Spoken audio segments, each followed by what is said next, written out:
Welcome to the Lux Files, a podcast for occultists about occultists. I'm your host, Sean, and I hope you enjoy this episode. Be sure to subscribe to the Lux Files wherever you get your podcasts to stay up to date on all the new episodes.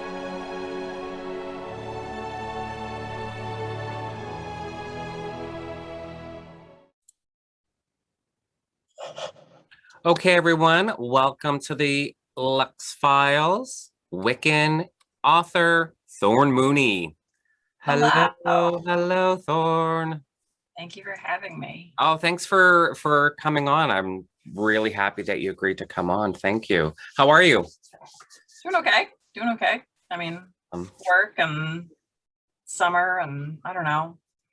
I've got a day job too, so balancing all the things gets tricky and yeah.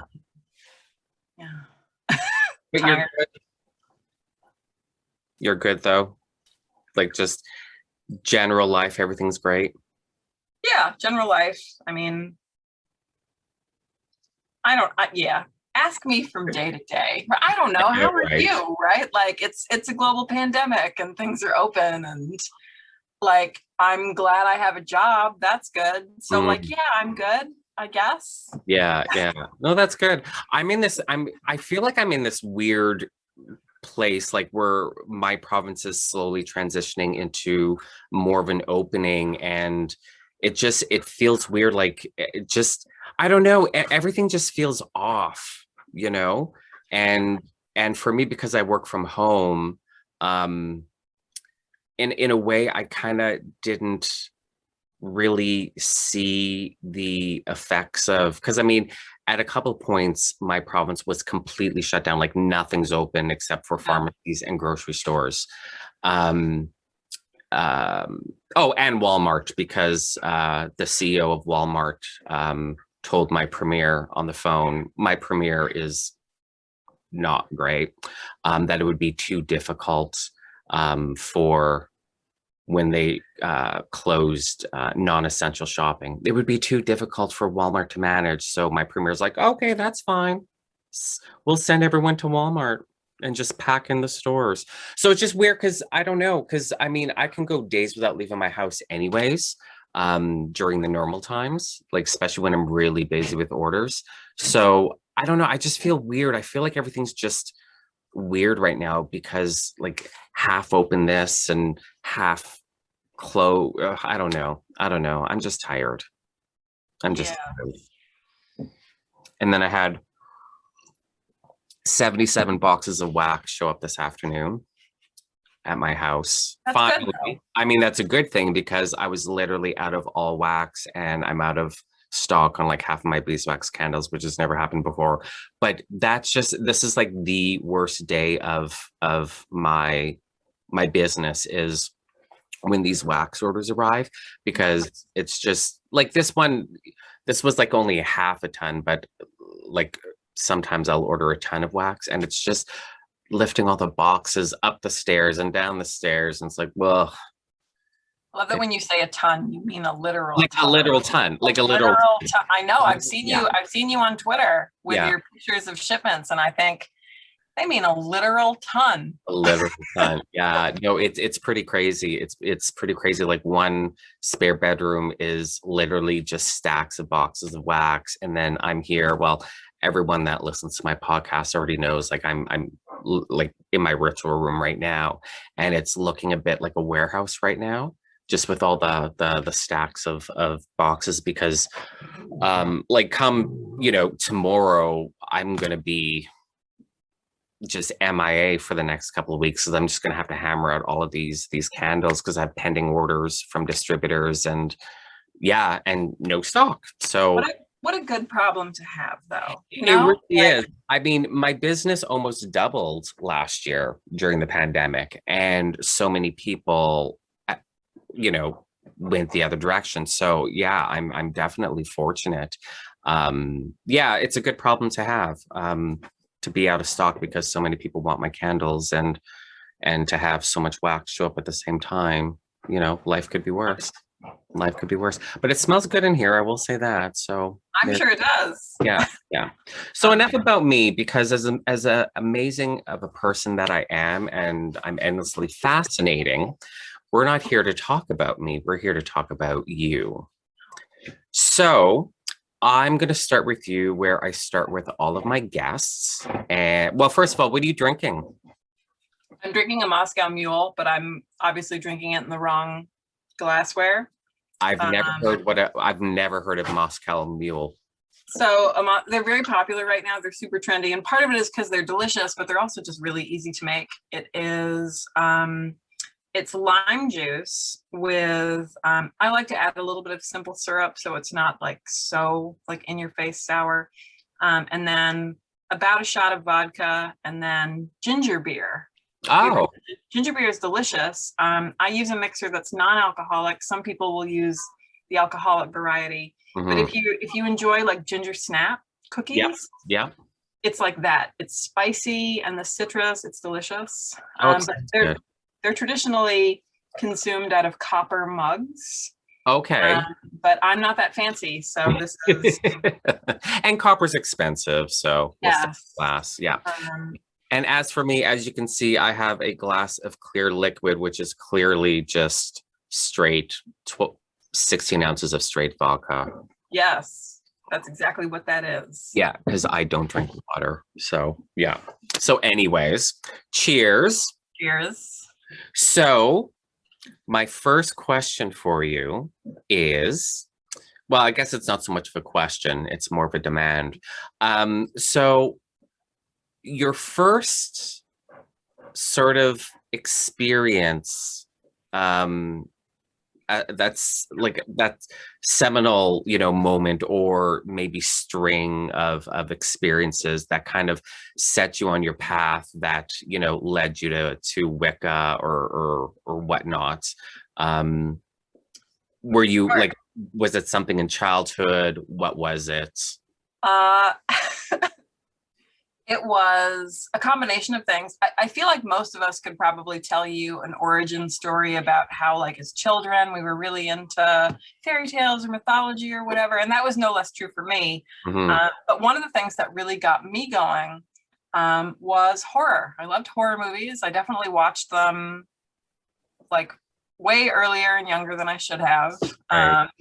And I had, and by had I mean have, a werewolf obsession. Okay. So, like, I remember seeing like the Howling series, which are like bad but amazing, right? And being really into werewolves. And when I realized, kind of as a child, like you go to the public library and there are sections of books on like mythology and folktales and whatever. And then when I realized that people actually wrote about that stuff like for real, like I just kind of inhaled it. My mother would take me to the library down the road every weekend, and I would just live in this section, and mostly reading horror, but then eventually like folk tales and folklore, things written kind of, obviously not like super academic stuff because I was a child, but kind of the first sort of magical inkling I had. I mean, because I think as a child too, like there's this sort of innate sense that magic is real. Right. Like children just think that. And I remember being a little girl and my mother telling me like the Noah's Ark story, and how the reason there aren't unicorns is because like the unicorns like were playing in the fields and they didn't make it onto the ark in time. And I just remember being like enraged as a very little girl about this. But anyway, the first actual like magical, like self-consciously magical thing that I was engaging in beyond childhood play was actually the result of getting a copy of Time Life has a series called Mysteries of the Unknown that was really popular. I don't know, in like the 80s. I can't remember when the publication dates are, but they're big black books with like silver borders. You've probably seen them. They're in like every used bookstore everywhere. They used to sell them in grocery stores, but there's one about, I think it's called Metamorphoses, and it's about shapeshifting. And there is a ritual in that book called Ritual for an Evil Change. And it entails basically invoking the devil and selling your soul so that you can become a werewolf. And me in the 4th grade was like, bitch, yes. And obviously, like, I mean, the things on the list, right? Like, you needed like baby's fat and a wolf girdle, and it's beautifully illustrated. Okay, Right. you can get a copy of this, you know, for like $2 on eBay or whatever. And it really is just like, you know, make me a man eater, make me a woman eater, right? Like, it's, I mean, it's a prayer to Satan, everybody. And I, like, obviously couldn't get all of these things together, but I was like, I don't have a wolf girdle, but I'll tell you what I do have is like dog hair, right? I'm like sweeping the floor of the kitchen. We have a Springer Spaniel, right? And like, I don't have, you know, belladonna and baby's fat, but like I can wrangle these red pepper flakes from my mom. Cause like, I mean, child brain, right? Like nothing makes sense, but everything is perfectly reasonable in my child head. And I remember just like reciting this like heartfelt into the night, like in my backyard in suburban Virginia, right? And just being completely crushed when I didn't think it worked. Right. That was going to be my question for you. Did you at any point think it worked? So I think child brain did think it worked, because I remember, and if you followed me anywhere online for any length of time, you know that I'm like an obsessive journaler. And I have journals from beginning in like the 2nd and 3rd grade. And I have this whole thing that I wrote as a child that I remember. I wish I don't have the right bookshelf behind me, or I'd pull it out for you. But I have this whole thing about how I think it might be working, because I've noticed that in PE, when I run, I'm running on my toes instead of flat on my feet. Like, it's totally ridiculous. It's childish, like, but like, how cool, like kids are so cool. But I was so desperate to think that it worked that I looked for any kind of sign. I persuaded myself that my sense of smell was better, right? Or I could run faster, or like I could communicate with a dog better, right? Like, oh, that's so fantastic. Right. So yeah. Now, have you ever searched out this book as an adult? Oh yeah, it's over there. Okay. So is this ritual, it was just some crap that they had the author just create, or is it like an authentic ritual from like wherever? You know, I have the answer to that somewhere. That is information that I have. So anybody who's listening, forgive me if I'm lying to you right now. I don't think that it was produced by Time Life. I do think that it was based on some trial record somewhere. I mean, obviously heavily modified, but I don't think that the author just pulled this totally out of their ass. Yeah. Because the wolf girdle made me think it was authentic. Yes. And I this is something that I tracked. I'm looking around right now because you can see I do have bookcases behind me, and I did write about that and look it up, and I was wondering if I had the journal here, but I don't. Okay. But yes, it is based on some, actually, like the Time Life books, like kind of as goofy as they are and as like sensational as they are, a lot of them are really informative and kind of better grounded than I think we want to like appreciate that they are. Right. Yeah. Yeah, but it was a werewolf obsession. And then witchcraft kind of followed, because I mean, if you're going to sell your soul to Satan, right? It's, what's the saying? Like 6 and 1/2 dozen or the other. I mean, whatever, tomato. Yeah. And I remember in the same book, it talks about witches. And in the same series, there's another book explicitly about witches that had all of the old pictures of like Alex and Maxine Sanders and Janet Farrar getting initiated, and like beautiful people like naked, which was already scandalous to like a 5th grader. Obviously up to something. And I remember very distinctly thinking it used the word Wicca, and obviously it's talking about Alex and Maxine. And I remember thinking that Wicca was the name of the god they were worshiping. Okay. Right? Like they're getting together to like do Wicca. They're worshiping Wicca. Like I remember thinking that as a little girl. And I was just into it, like into it. But I didn't read about like Wicca as it is practiced by Wiccans until, you know, probably like the mid to late 90s, when I got my first Scott Cunningham, The Craft had come out, right? So I was kind of like very stereotypical in that regard, but the foundation had been laid largely by these sensational kind of like time life books. That's awesome. So yeah, I was like, I'm going to be a werewolf, everybody. And if it means I eat my French teacher, that's fine. That's I'm good with that. Well, why else would you become a werewolf if not? I mean, right? Teacher, you know? You know, it's funny because all of us in the occult community, we always, you know, we talk about like the satanic panic and, you know, the you know, Christians trying to like cancel D&D and all these books, and even nowadays with Harry Potter, and we're like, oh, it doesn't promote witchcraft, it doesn't promote Satanism. Yeah, they do. I mean, yeah. Yes, they do. When you have books talking about this stuff, and kids have access to them, you know, like, yeah. Well, Yeah. and I like to joke too. Like, it's a very kind of niche joke. I think there's like 12 people in the world who think it's funny, but like I think about Zilpha Keatley Snyder's The Egypt Game. Did you read The Egypt Game as a child? Do you know this novel? I don't think so. So The Egypt Game, it was actually originally published, I want to say it was published in like the early 60s. It's an old ass book, okay? Okay. But I had to read it in the 7th grade. It was put out by Bell Yearling, this publisher that does like, you know, Caddy Woodlawn and all these other kind of like feel good. They're not even young adult at that point. They're children's books. And The Egypt Game is about a bunch of kids who they live in the same neighborhood. They're all kind of misfits for whatever reason. They become friends, and they become friends because they all sort of collectively break into this kind of like junkyard area behind an antique shop. And they find all this Egyptian stuff, and they literally start worshiping Egyptian gods. So like they write their own. This kind of sounds familiar, actually. Yes. And there's all kinds of like background stuff about like a possible murder mystery and like boring stuff. Right. But I was like, no, like this prayer to Isis, or like when they're setting up these rituals. And I'm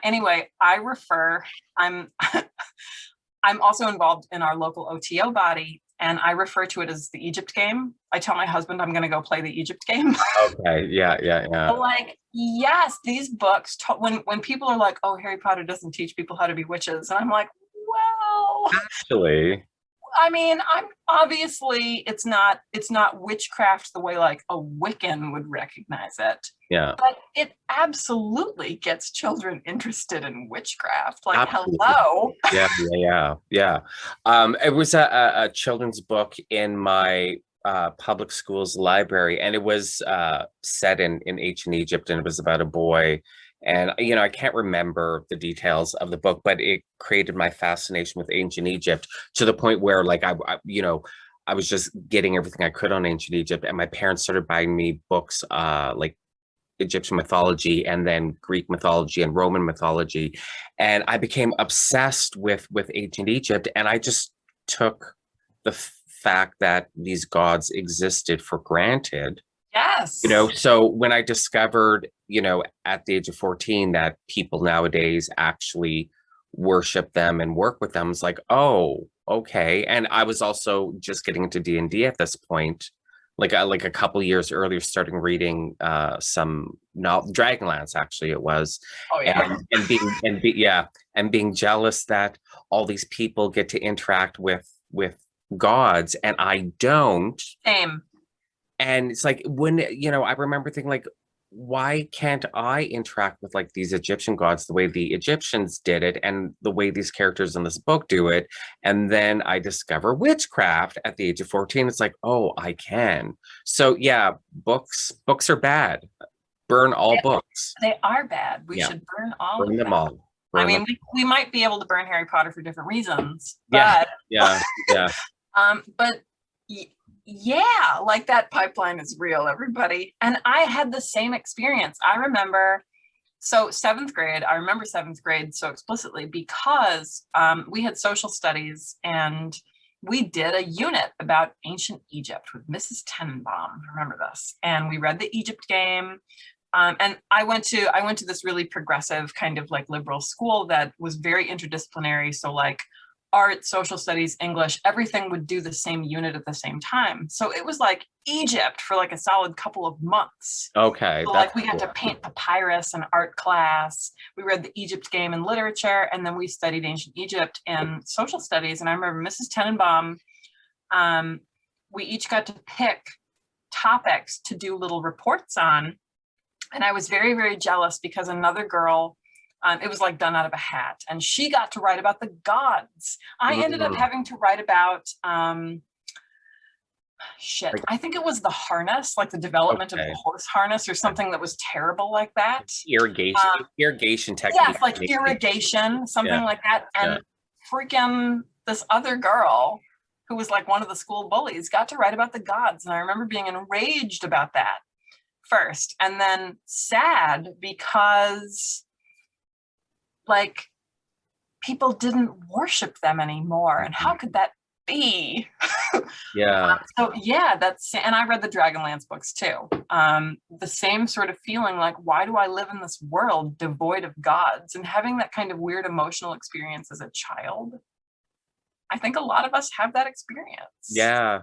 It actually led me to and this was all this stuff happened at the like such formative stuff happened at the age 14 because we don't have this interaction with the gods in Western society, and I wanted that. It actually led me at the age of 14 to being like, okay, I'm going to go to seminary and become because I was a baptized Roman Catholic, not like we were all that church going of a family, but like I'm going to go to seminary. I'm going to become a Roman Catholic priest because I need that.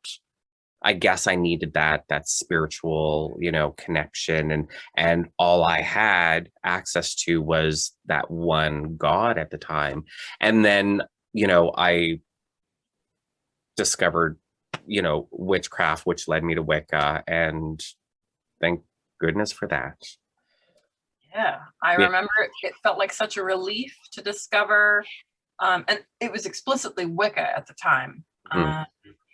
I mean, this was the heyday of Silver Ravenwolf, Scott Cunningham, DJ Conway, Ray Buckland, like kind of the big names were on the shelves. Yeah. In a couple of years, Llewellyn would release the Teen Witch Kit. Like I was really just like right on time. Actually, my very first publication ever was in Llewellyn for a hot second, had a witchy teen day planner in like 2001. Oh, and okay. They took submissions from teens. That was my very first publication. Oh, that's great. Isn't that funny? So technically I've been a Llewellyn author for like 20 something years, but I haven't right. It's just like I was really kind of riding the crest of this thing, and like, thank God, right? Like, I don't know what other people do if they don't have access to witchcraft, like, frankly. Yeah. No, I didn't know about that. I mean, by 2001, where was I? Oh, I just moved to Ottawa. Yeah, my life was really crazy at that point. Yeah. Oh, that's great. Wow. Yeah, so weird. Yeah. So you like your first book, you said it was Scott Cunningham. No, not so. I got several books at the same time. I remember this. So I was first exposed to Wicca beyond kind of like the Time Life thing that I told you about. This is a couple years later. I was exposed to Wicca kind of as this real like thing out in the world that I could potentially participate in, because I went to a Halloween sleepover with a bunch of girlfriends. This was probably 8th or 9th grade. And one of them pulled out a deck of tarot cards, and, we scared the shit out of each other, like with the little white book.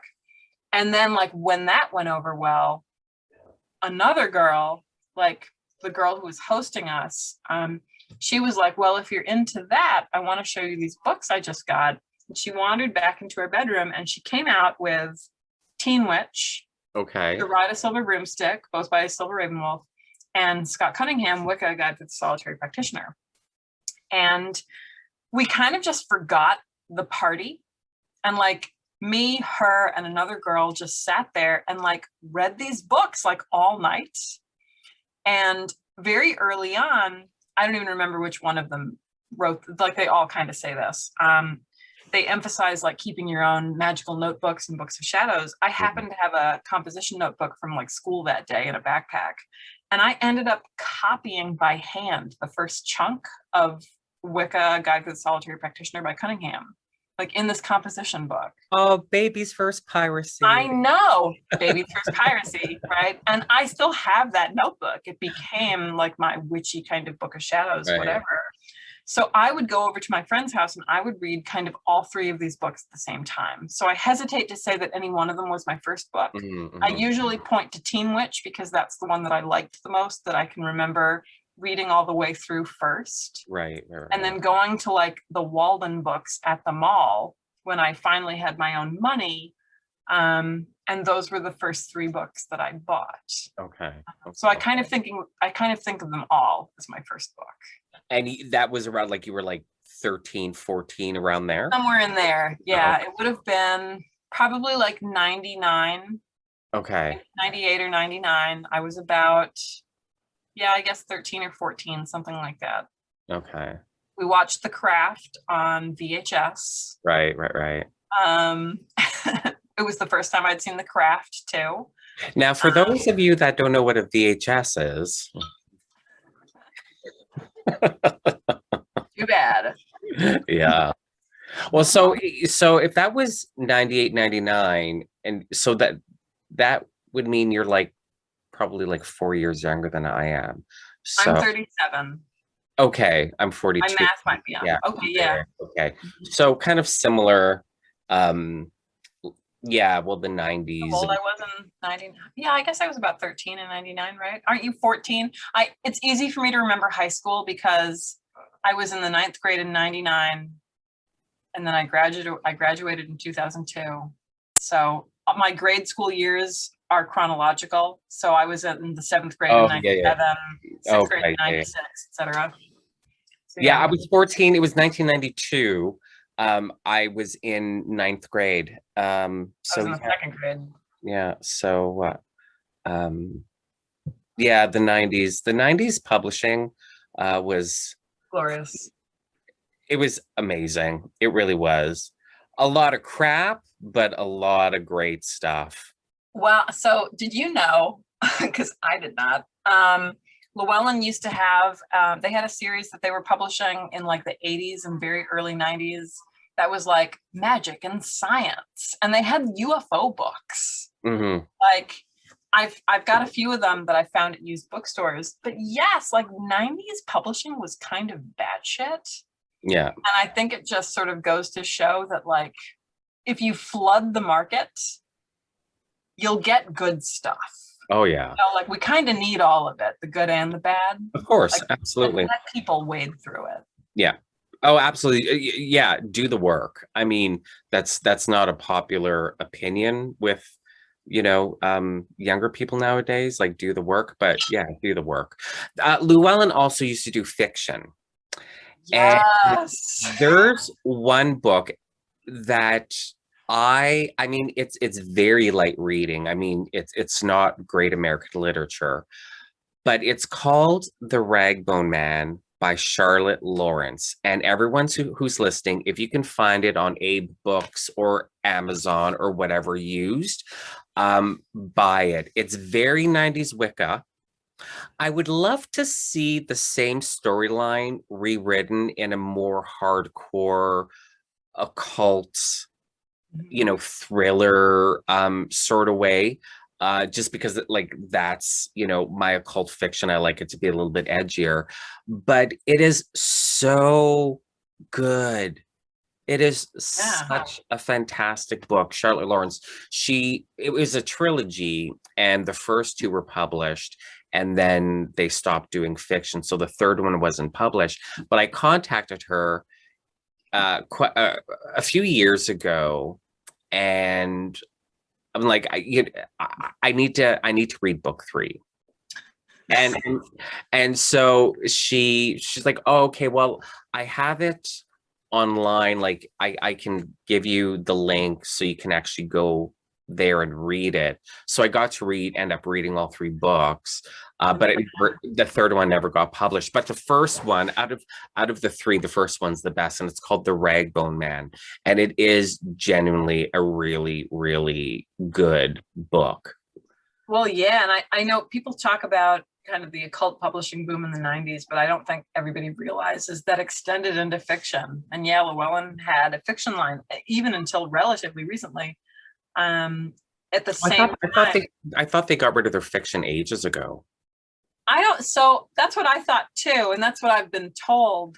But I was actually at the Holy Rose like a few months ago, and they had a relatively new release that was fiction, and it was on, I think, Midnight Ink, right? Was like Llewellyn's fiction imprint. Anyway, I'd have to look it up. It's certainly they need to publish fiction. Yes, they need to publish fiction because, I just happen to have lots of occult detective short stories that would make a fantastic anthology, Llewellyn. So I've got some witchy YA. Yeah, because the same stuff that was popular. So like the whole like teen witch thing was really popular in the very early 2000s. And I think folks who were teens at that time will remember Kate Tiernan had a series called Sweep. In the UK, it was called Wicca, but in the US, it was called Sweep. About a teenage girl who discovers that she's from a hereditary line of witches. And then Isabel Bird published the Circle of 3 series, which was also about teen girls. And it was much more realistic as far as like they were practicing Wicca, but they were exploring kind of a magical and occult spaces more broadly.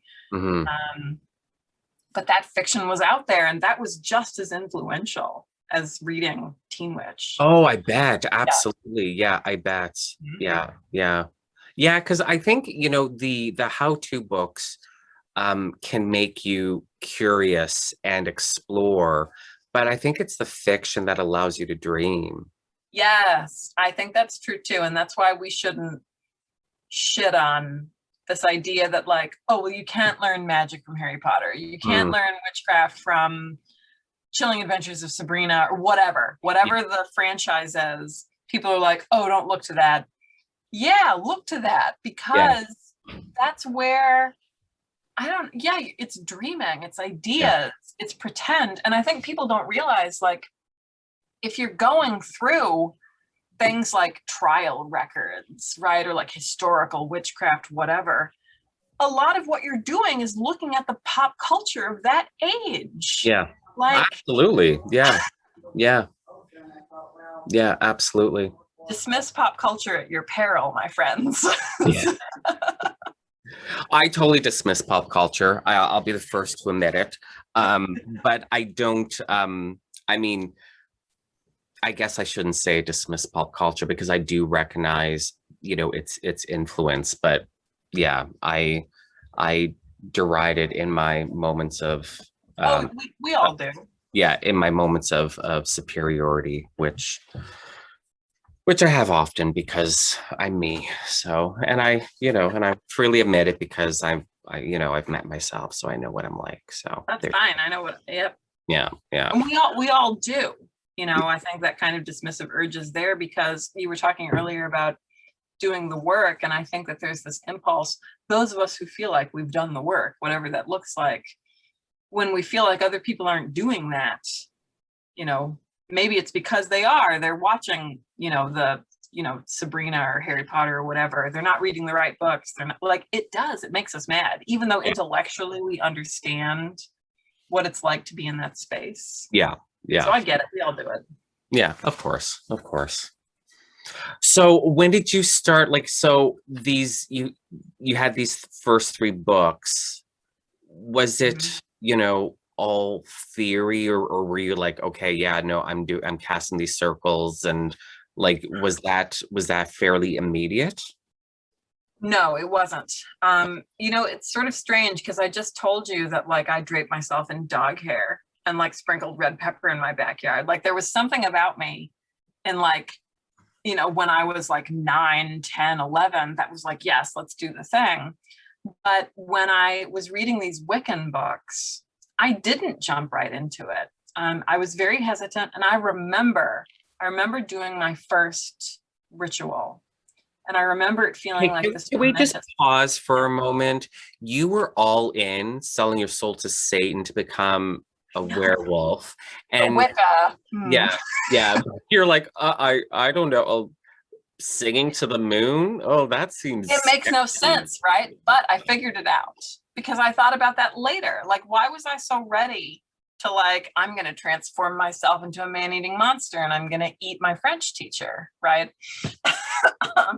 But I get to like freaking teen witch, and I'm just like, I don't know, better pause and take some notes and contemplate things before I move forward, right? And it's because unlike the Time Life werewolf books, all of those early 90s books came with warnings. Yeah.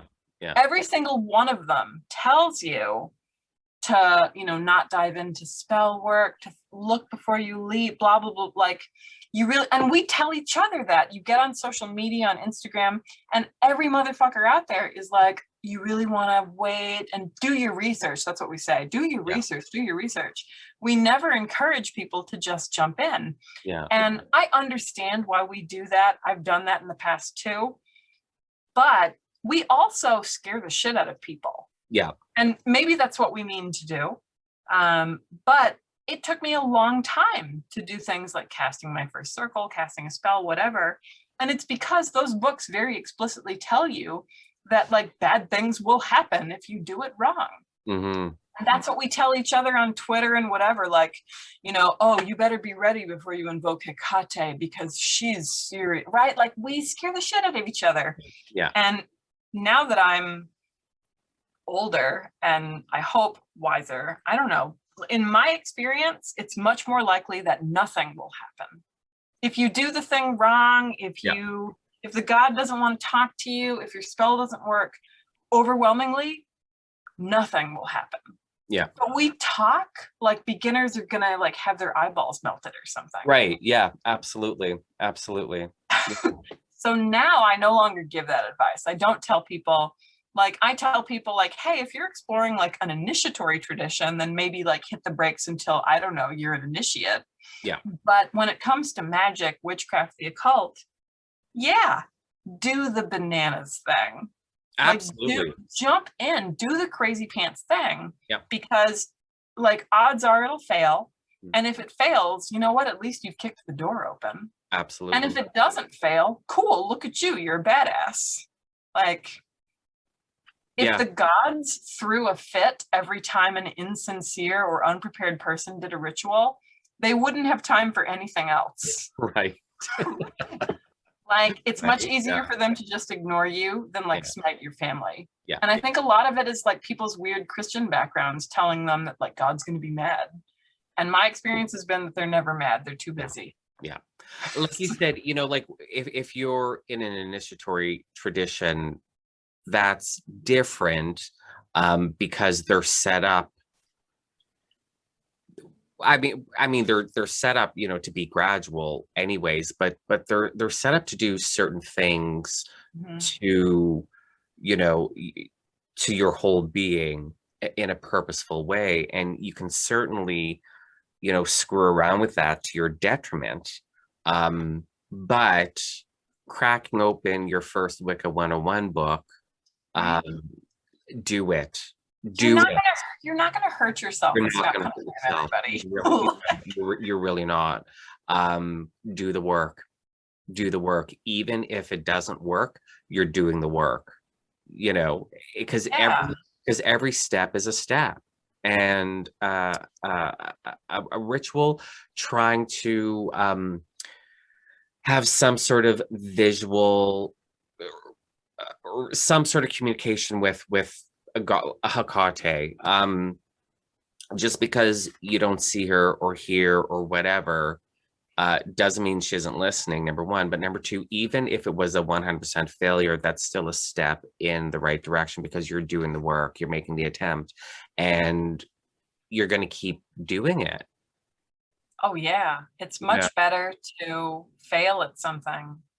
Yeah. Oh yeah. Yeah, absolutely. And even in initiatory traditions, like when I say, you know, maybe like hit pause there, it's not because even then I think you're going to hurt yourself. It's because often things just don't make sense out of order.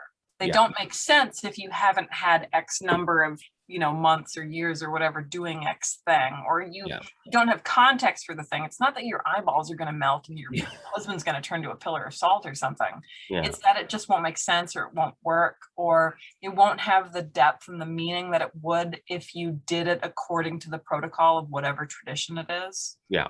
Yeah. But we spout this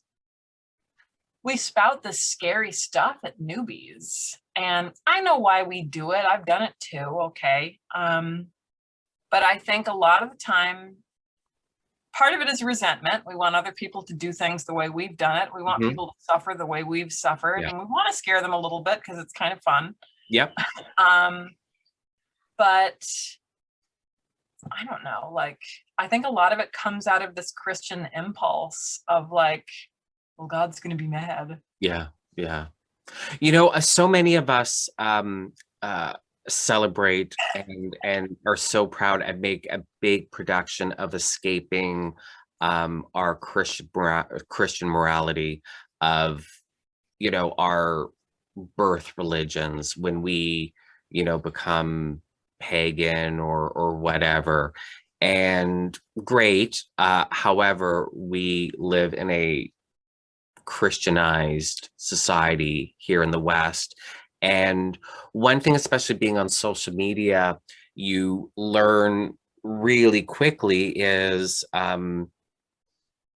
everyone's Christianity is showing, you know? Yeah. And, you know, it's all these people are like, oh, sexual liberation, da da da this, da da da that. Oh, Gardner was a pervert. Like, right? Like, do up your zipper. Your Christianity is showing, girl. You know. Well, and what's interesting to me about that, so I grew up. Sex work is work. Oh, Gardner was a pervert. Right, like we're so busy. I don't know, kind of like asserting our liberalism or our progressivism, but we still are like misogynists and like I don't know, yeah, and I think that's part of it. Like our Christianity is showing, our patriarchy is showing. We like to think that we're super liberal. We're not particularly liberal in my experience. Yeah. But the interesting thing to me too about Christianity in particular is that even if you were not raised in a Christian household, I was not raised in a Christian household, it's still in the water. It's woven in the fabric of how we live. Like the fact that we think that like marriage is normal and it's normal that the woman takes the man's name and like some of the things that we do, the idea that we think that like Christmas is somehow secular, like I don't like, it's in the water. Yeah, of course, absolutely. Like people ask me like, oh, well, like you're Wiccan, like do you do Wiccanings? Do you baptize babies? No, I don't, because like this isn't a thing that exists in my worldview. Like you want to have some kind of welcoming ritual for a child, then cool. But like, is baptism really the word that you want right now? Like,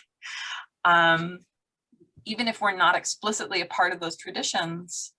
And I learned this when I got married. I got married 2 or 3 years ago. And even my pagan friends, my occultist friends were like, what do you mean you're not having a wedding? And I'm just like, I don't exist. Like I don't have a worldview that says that I need to do that. Like we went down to the courthouse. I was thrilled to have like a civic wedding. Right. But people were weirded out by that. And I'm just like, this is not something that is theologically important to me. Yeah. It's personally important. You know, like rites of passage are important, whatever. But like, my gods don't give a shit if I'm married. Like, what? Yeah. What do I need to involve them for? Right. Yeah. And it Yeah. blew people's minds. You Yeah. know? And it was the same kind of thing. Like, I think your Jesus is showing a little bit. Yeah, absolutely. Yeah, absolutely. It's funny. I find it amusing. But you know, it is what it is. It just, we live in a Christian culture, and it's going to influence everything and everyone around us. And I mean, you have to, I mean, deny it if you want, that's fine. But, denying something doesn't mean it's untrue, Sure. and just denying it just means you're not going to, recognize it when it's there and choose to whether or not you keep it, accept it in, or discard it. Oh, totally. Well, even Yeah. our attitudes about like, what is the nature of a god? Or like, what does it mean to be secular? What does the word religious mean? We answer all of these questions from the perspective of Christianity, and we don't even realize we're doing it. Yeah. Like, we decide that something is secular because it doesn't look like Christianity. Yeah. That doesn't make it secular, everybody. Like, that just means you're doing something different with religion. Yeah. Yeah, we expect gods to behave the way that, Yahweh, Yad-Heh-Vav-Heh, Jehovah, I am, like, behaves. Mm-hmm. And it's like we can't even conceive of other realities. It's interesting. Right. Yeah. Yeah. Yeah. Hey, it is what it is, Yeah. But yeah, bottom line, everyone, all you newbies out there, do the work. Do it. You're gonna be fine. Just do it. Well, and read about religion broadly too. And read work by religion scholars, not necessarily religious people. Yeah. Like read about religion broadly, and I think like disabuse yourselves of the notion that you know what religion is, because you probably don't. Yeah. Yeah. Because scholars don't know. That's like the first thing you do. Like you go to grad school for religious studies, and you spend the first year going, "What is religion?" Right? And it never stops. Yeah. Yeah, for sure. For sure. Yeah. Yeah. Read the boring people. Mm-hmm. Yeah, read the boring people. Read the people on Twitter tell you not to read. Exactly. The books aren't sexy. But yeah, you want a good education, a better understanding of things. You gotta get some scholarly works in there. Absolutely. Absolutely. So the werewolf, I was just about to call you a vampire. So the werewolf covered in dog hair was a little too timid to sing to the moon. So how long did it take? How long did it take for you? Like, okay, I like to jump in, like, I'm ready for this. I can do this. Months. It took a long ass time. But I think not like years and years. No, not years. It didn't take years and years. But it took longer than I think it should have. Okay. And I would do other things. Like I remember going out into the yard, and I remember doing something that I would call praying now. At the time, I don't know what exactly I thought I was doing. But I remember like feeling like I was communing with something. But in terms of actual ritual, like I have tools, I'm going to light the candle, I'm going to say these words. That didn't happen until a Halloween, probably like the next year. And I remember very distinctly like sitting outside, and I was just a hair too old for trick-or-treating. But I was passing out candy, and I remember, how like Halloween is like the big holiday that everybody gets pumped about. And I remember thinking that like, oh, this doesn't have to end. Like I could go do witchcraft. And I like finished passing out candy, and I ran upstairs and I wrote a ritual, and it was based on, Teen Witch, Scott Cunningham, whatever. But I wrote a ritual, and I wrote a little invocation, and it was my very first circle. And the whole thing probably took 10 minutes. Who knows? I'm sure I spent an hour freaking out about it more so than actually doing something. But that was my kicking open the door. Like if you just do the thing. And I remember very little about that ritual other than being on the porch in the front with my big metal bowl of candy and thinking I could do witchcraft. Like, that's really what I remember best. And I don't know what it was. It was just like getting caught up in the season. Right. I hadn't seen the two girls who I originally started reading those books with, the Halloween party host, and then her friend. They both moved away at that point, so I was by myself. And I remember being sad about that. But yeah, it took a long time. And I really do think it's because I was cautioned not to do anything until I'd done all this research. Yeah, yeah. You know. So I don't know. That's awesome. I wish I hadn't waited so long, but yeah. okay. Yeah, but it was only a year. I mean, you know, retrospectively, it's only a year. But was that like a opening the floodgates moment? Were you all in at that point? Yeah, I think so. At that point, I remember very shortly afterwards doing a love spell because, of course, it's whatever. Like, we all lie to ourselves, but that's like everybody's first spell. Yeah. And it was the Come to Me love spell in Teen Witch. You have like a red candle and a white candle. And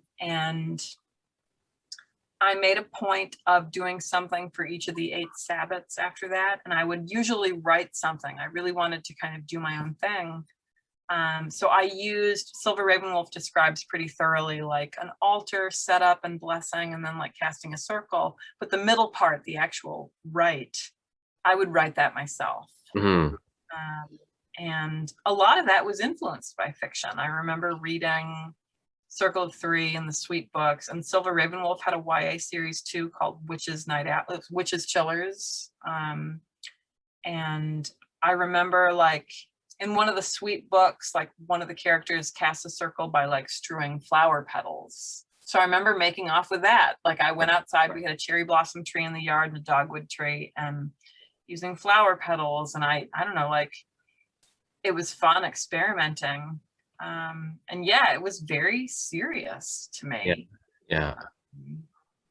And I remember being like, this was also the age of people kind of getting on the internet. Like, the internet had existed for a few years at that point, but this is really when everybody, it was like a big deal to have your own like America Online screen name. Right. Yeah. And I remember discovering chat rooms, and I was always just so deeply offended because, of course, there were like pagan and Wiccan rooms, and it never felt like people took it as seriously as I did. Right. I definitely had this self-righteous kind of phase that I think is very normal. It's why TikTok is the way it is. Yeah. Right. Yeah. Everybody's like right on time. It's just a different medium. Yeah. Yeah, for sure. Absolutely. Yeah. I was thinking about that the other day, like the old chat rooms and forums and what were they called? Like my God, what were they?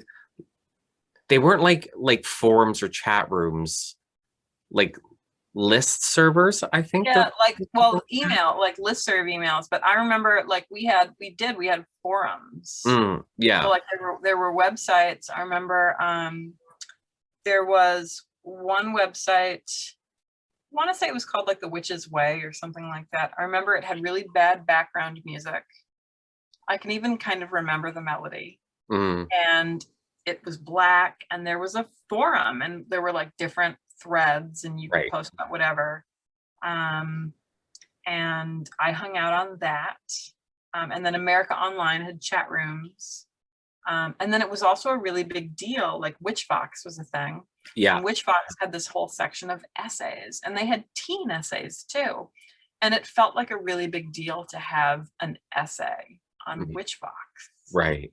Like, that was like my highest aspiration as like a Wiccan writer at that point. It was like an article on like teen Witchfox. And it was such a big deal to be in the Llewellyn like teen witch date book or whatever that was. Yeah. But no, so I was thinking about all of that we had back in the day, and thinking about lots of good stuff. You know, lots of great conversations and informative conversations, but just a lot of crap, a lot of bullshit, a lot of drama. I was thinking about that the other day, you know, and thinking about like TikTok and, you know, all Twitter and all the bullshit and whatnot. I'm like, yeah, we'll be fine. Like, you know, society isn't going to like, or the occult community isn't going to hell. It's not collapsing. We're Oh gonna no. be fine.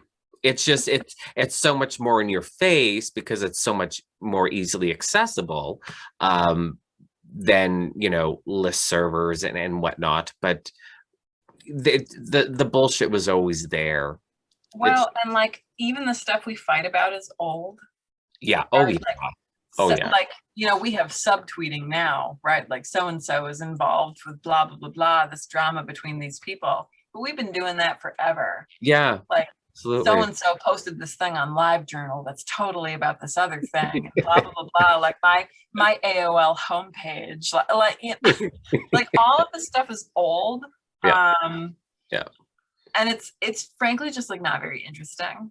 It really isn't. You're reading the wrong books. If you read the wrong books, you're going to do it wrong. And then like witchcraft is totally like being watered down. I hate that expression. It's being watered down from what? Everybody. Yeah. But we've been bitching about the same things for absolutely. for 100 years. Yeah. And like everybody needs to just chill. Yeah. I think the second email ever sent was a burn. Oh, sure. You know, like, yeah, it's not new. None of this is new. It's easy to forget. But yeah, it's not new. We'll be fine.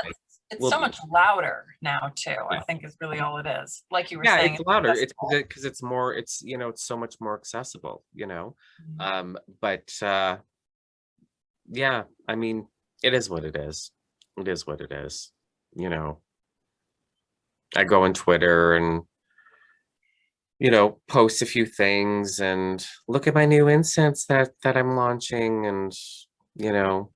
How dare you talk about incense this day? Don't you know you should be tweeting about this other thing that's crucially important that you should have known about? Well, yeah, that's how insensitive of you. Yeah, that's true. And, you know, go on Instagram, post a couple of pictures, and then I'm too busy. I'm too busy doing the work. I'm too busy working. I'm too busy making product. So I think everybody needs to just like do the work. Well, you know, if you're spending all of your time talking about the work, how much time are you spending doing the work? Honestly. There's that, but I think too, like, so Margot Adler, I wish I could remember. I need to like see if I can dig up the interview. I can't even remember exactly. But an interviewer asks her something about this kind of like drama in the community, and she says, you know, everybody just needs to get a job, like a 9-to-5, like a job, and like there's an element of insensitivity there in today's economy. Okay, right? Like yes, but I do think that people need to be grounded kind of in other things. Yeah. It's very difficult to care about like whatever occult drama, whatever. And by the way, like it's only ever drama if we don't like the people involved. If we like the people, it's discourse, right? Yeah. So like, but all of that stuff stops mattering if you have to get up at 5 a.m. and go to work. Yeah. Like it stops mattering. You no longer care. Like if you're worried about, you know, paying a bill or like a deadline or this, you know, something in your relationship or your kid, whatever, you don't care about Twitter and Instagram. Yeah. And I think most people need to just find other things to care about. Absolutely. My insensitive hot take. Absolutely. Yeah, absolutely. I mean, of course, being stuck indoors for 16 months doesn't help. You know? No, it sure does not. Yeah. So, you know, maybe social media will get a bit quiet and boring over the next few months. We also just need to like be more compassionate about that. Like instead of thinking that the other person who wronged you like did it out of malice, like maybe give them the benefit of the doubt. Like, did they have a bad day? Are we in the middle of a global pandemic that's like destroyed everybody's lives? I mean, did they really wrong you? I mean, was that Oxford comma really directed at you? Maybe not. Right? Like, no. So I don't know. Maybe, I don't know. Calm down, take a breath, close down the app for 5 minutes and see how you feel? I don't know. I don't know. I don't know. If you're that upset about something, I don't understand why you would, like, if Twitter's upsetting you, like, why wouldn't you just cut it out until you calm down? That's what I don't understand. You know, like if you're that upset over what's going on in Twitter, log off. Like, Something. you know, I mean, just log off. No. Yeah, simple. But I mean, I know everything, so it's easy for me to say that. Yes, you're well adjusted Yeah. and never have any problems. Never. Thank God for that. Yeah, never. So my view from the high horse is quite extraordinary. Perspective, you know. Yeah. So, okay, so we have you as a teen. Now I can't remember. I'm trying to think of everything I know about you. Your involvement, like your involvement in like the Wiccan community, because you're Gardnerian. Mm-hmm. And so to be Gardnerian, like you actually have to be Gardnerian. I mean, I'm sure there's people out there that call themselves Gardnerian. Hi, everyone. Thank you for listening to the Lux Files. I'm not just the host of this podcast, I'm also the owner of Lailokens Awen. I make beeswax and scented spell candles, loose stick and liquid incense, anointing oils, and bath salts. So once you're done listening to this episode, why don't you head on over to my website at www.lailokensawen.com and check out my products. For your convenience, the link to the website is also in the show notes. Or you know, maybe even Alexandrian, you know, maybe from book learning, but you're actually Gardnerian. Yes, Yeah. I was initiated in a Gardnerian coven. You know, I had to go track one down and sort of persuade them to let me in. What was that like for you? How old were you at that point? Well, so I had been looking for a coven for a long time at that point. I think I sent my first like tentative, please take me on email to a group when I was in college. So I was in my early 20s. Mm-hmm. And I worked with a Blue Star coven in the Blue Star tradition of Wicca. I worked with them for several years, and I moved away, and there was kind of some just like growing up that happened. But even before then, I'd been rejected from a couple of groups. In retrospect, I think it was just because I was like 19, 20, 21, 22. Right. Like, I'm so like, nobody wants to deal with anybody in their early 20s. Like, nobody wants to deal, like, even outside of the occult, like, nobody wants to deal with early 20 somethings. Yeah. I don't really blame them. Okay. But it always felt like kind of an affront, like when I was that age. Mm-hmm. And I remember overwhelmingly, like, covens just wouldn't email me back. But every now and then I would get something back, and it would be some kind of statement about why I couldn't be involved or why I wasn't being considered. And I ended up in the Blue Star group for a few years, kind of until I got out of school, and I would drive. They were in kind of a neighboring city. It wasn't too far. And I moved away, and I always knew that I wanted to be involved in a group. Again, like Time Life, Maxine Sanders, right? Like all these beautiful, like naked women with their big swords. Like that's what I wanted.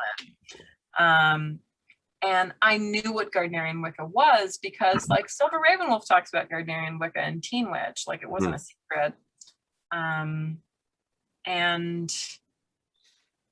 don't know, like I remember thinking of Gardnerian Wicca later on as kind of like the mothership, right? Like if I was going to do Wicca, then like this was the thing I was going to look for. Yeah. But I was older at that point. And I definitely did a lot of the things that people today still do, where I really struggled with the question of like, well, can I really be Wiccan if I'm not an initiate? If I'm not in a group, am I really doing witchcraft, or am I just like pretending? Like, I think people kind of keep those questions to themselves a lot of the time, but I think they're very normal and they're very common. And I definitely have those kinds of insecurities. And I would find ways to reassure myself that what I was doing was really Wicca.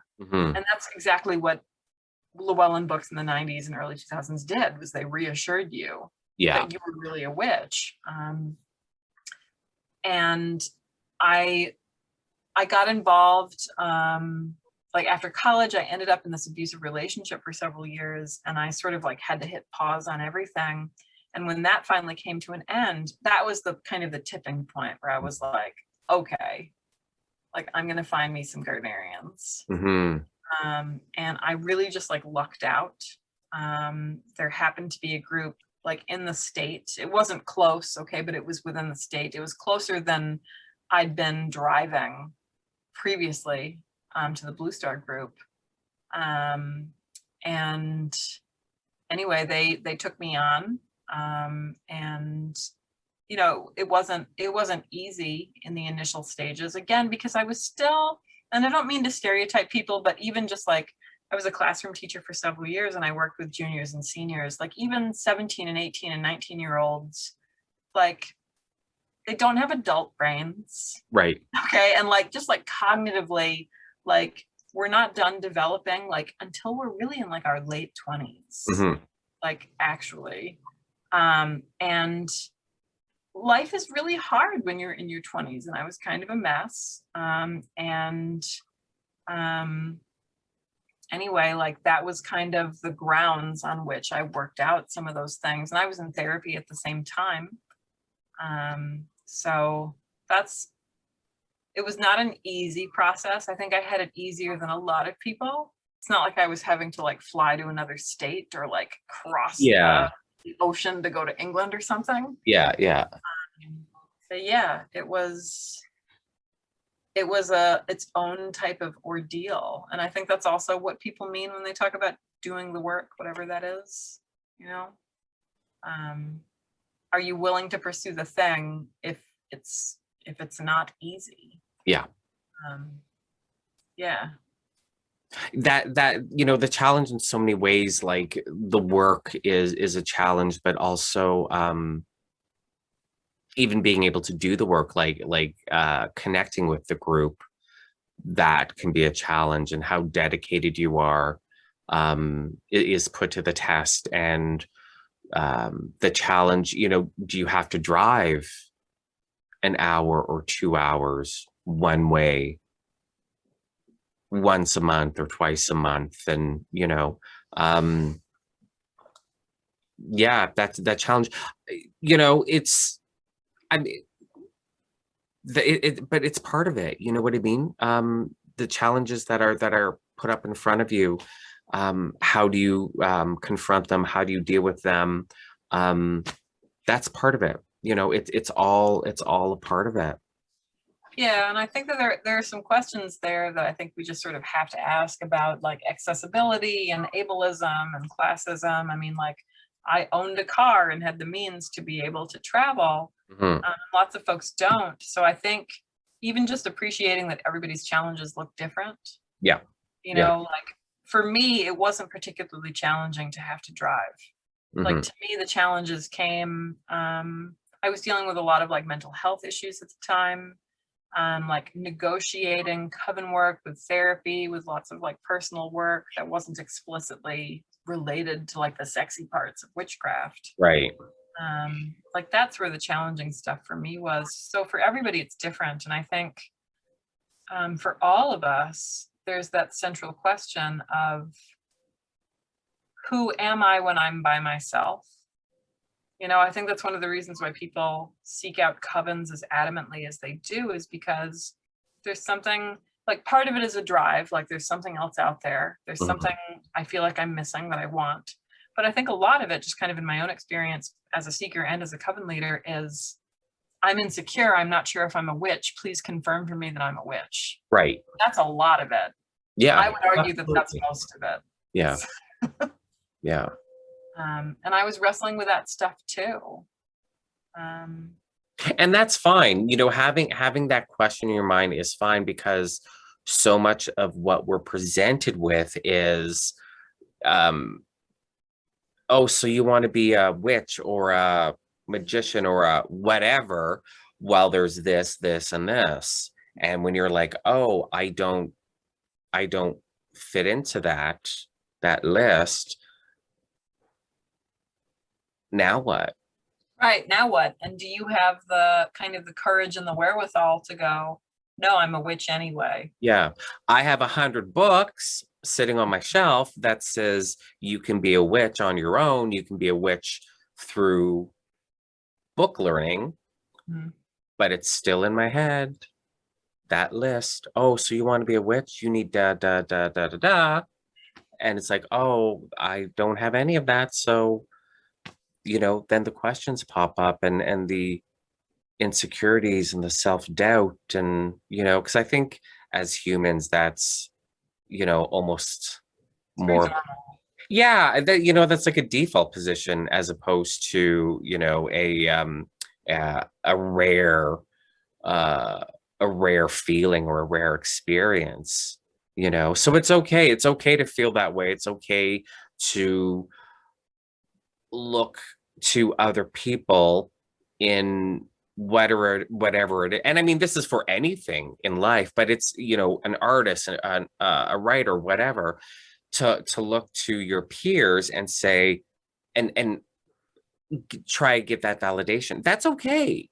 You're not broken. I mean, we're all broken, but you're not broken, you know. Right. And you know, because we're all you. We're all there with you. We've experienced that, you know. That's normal. I think that's why social media feels as toxic as it does sometimes, is because given that we all feel that way on some level, it creates a space where people can set themselves up as authorities. And like that's reflected in like a follower count or how many books they've published or whatever, instead of kind of that open acknowledgement that we're all just people doing this thing and trying to figure it out. Yeah. And some of us have more help than other people.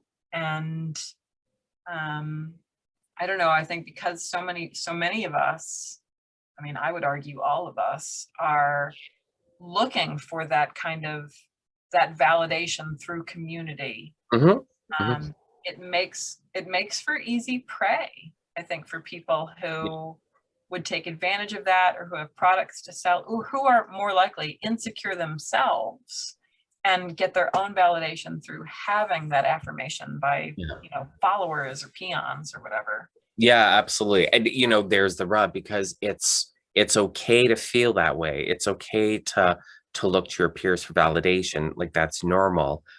But then there's the predators, you know, and the grifters, and, you know, that swoop in, and, you know, not like I want to spend a lot of time talking about them, but I mean, that the reality is that, okay, yeah, it's fine to, you know, be looking for validation with your peers, but that opens up potentially a whole different can of worms with the predators and the grifters and the snake oil salesmen and the, you know, for even one, other insecure people. It's not even like, I don't believe most of these people do it consciously. I think a lot of people think that they are sincerely helping others, and they don't see themselves as being like, no, you're participating in the same space where, you know, it's about validation. But see, that's the problem, because they don't see themselves as opportunistic grifters and predators. They're just as insecure, and their solution was or is to, you know, get that following and get those fawning individuals, and, you know, your little cult following, and they're just as sincere as everyone else. That's the problem. If they woke up in the morning, they're like, oh, I'm going to be an occult grifter, then, you know, they would probably fail at it horribly. And if not, I mean, if they actually were successful in it, there's the hope of not redemption, but a realization on their part that this is just wrong, So no, it's not the ones that intentionally are out to get people that I'm worried about. It's the ones that genuinely think they're doing a good thing. Yeah, oh, for sure. Yeah.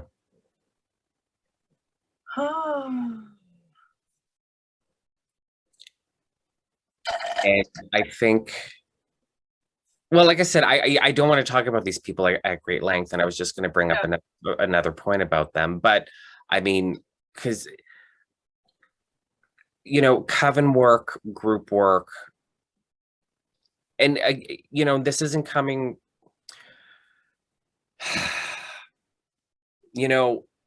I get there's challenges for people to access groups and have those experiences, and I realize that.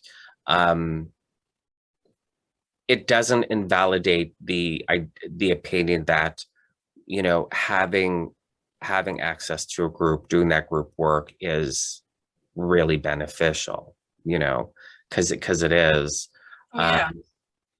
But yeah, it gets really complicated because there could be there's great groups out there, there's not great groups out there, there's great groups out there with some sketchy people, one or two sketchy people in them.